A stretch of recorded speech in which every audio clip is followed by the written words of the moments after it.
Dying matters for me because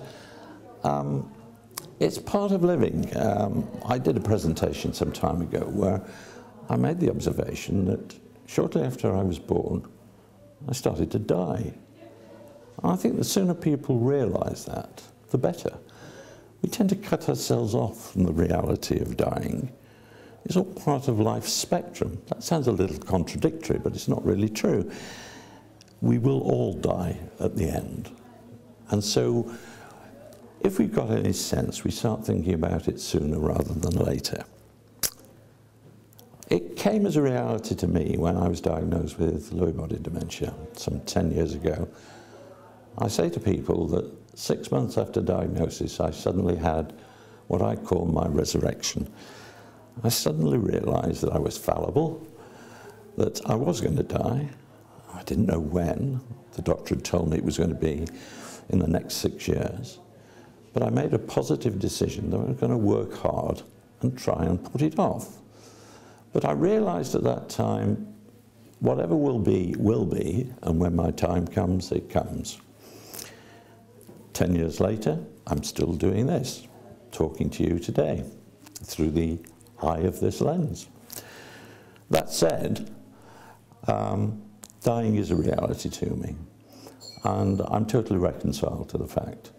I've considered it in great detail. I've considered what will happen, what I need to do. I've done a will, for instance. I think that's absolutely essential, saying what you want your financial assets, how you want them disposed. I did an enduring power of attorney long before the Mental Capacity Act came out to ensure that my wishes, insofar as I could predict them, would be followed when I lost my ability to operate and think for myself. It's very clear. It says that I want my wife to act for me, and failing that, my daughters individually and collectively to act in my best interests. I also have an advanced directive, and this specifies some of the things that I really like and some of the things I totally dislike. To give you an example, one of the things I totally dislike is being plunged into the bath. Not that I'm a dirty devil, quite the contrary, I shower every morning, but I love to shower. I hate going in the bath. So when I lose my capacity, I want people to know that I need to be showered and not bathed. Very, very important. I don't want to watch television all day. I want to listen to music. I want to do other things. Whether or not I appreciate them is neither here nor there. Those are my wishes at the moment. So my advanced directive covers that.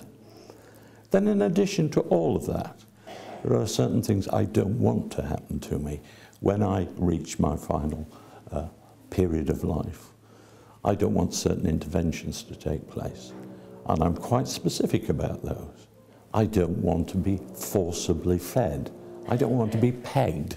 That is, I don't want to be fed through tubes into my stomach or by any other means. I don't want to be unnecessarily resuscitated.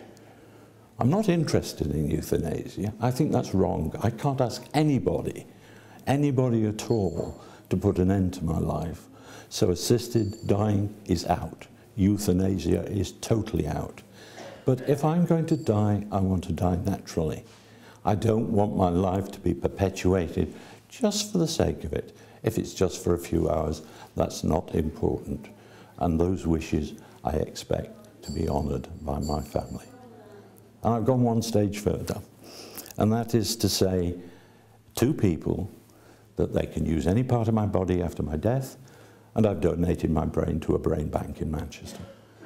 I think that's the least I can do, because I go around talking about dementia, what it's all about.